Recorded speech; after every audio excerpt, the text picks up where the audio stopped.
Hi everybody, my name is Phil Berns. I'm an attorney in Stamford, Connecticut, and I'm talking to you here today, June 22nd, 2020, about the Supreme Court decision last week about DACA, Deferred Action for Childhood Arrivals.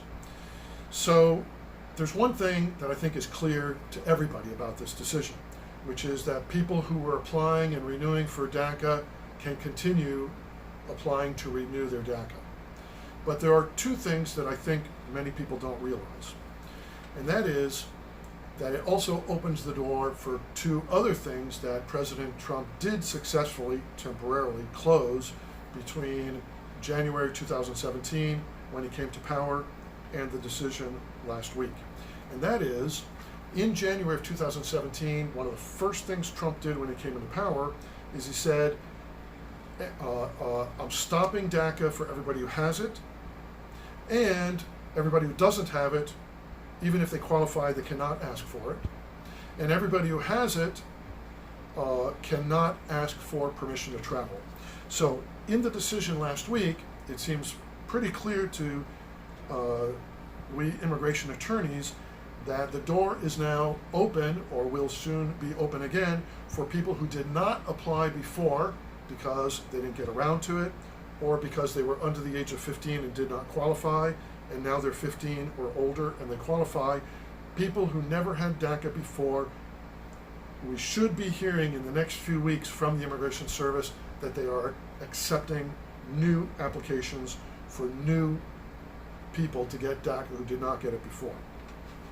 The second thing is that back in January of 2017, Trump stopped the ability of people with DACA from requesting advanced parole, that is, permission to travel outside the United States and return. And that also appears to have been overturned in the Supreme Court decision. So I expect we will be hearing very soon that for people with legitimate reasons to travel abroad, and the law is very clear about what they are, it has to be for your work or for your education, or for some urgent humanitarian need, and you have to have proof that it is one of these things, then you should be able to request permission to travel with parole, with DACA. You cannot travel just with DACA. You have to ask for this special permission, which is called advanced parole.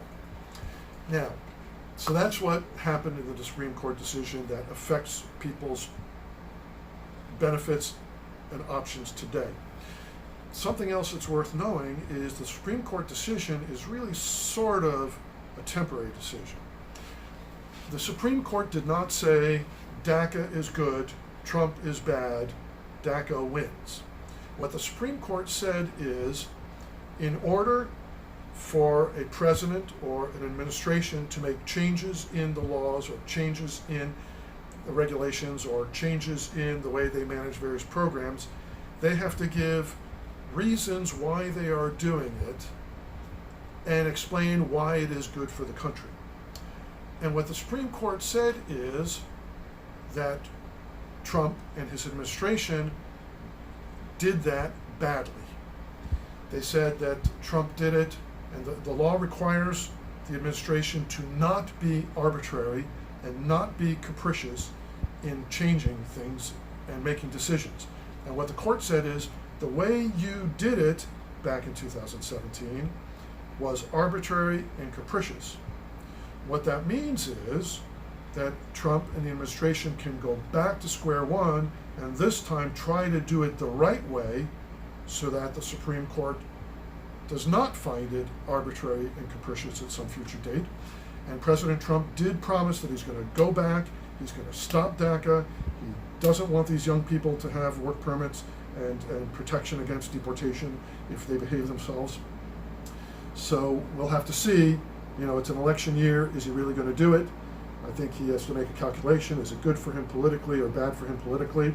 So this is not a final decision, because the Trump administration can just go back to square one and try to do it the right way this time so that the court does not find it arbitrary and capricious. So if you have any questions about this or other immigration issues or any legal matter whatsoever, if it's in my field, I'd be happy to help you directly. If it's not in my field, I'd be happy to give you a couple pieces of advice and point you in the right direction. Feel free to call me. My telephone number is 203-324-2133. And again, my name is Phil Berns, and my office is in Stamford, Connecticut.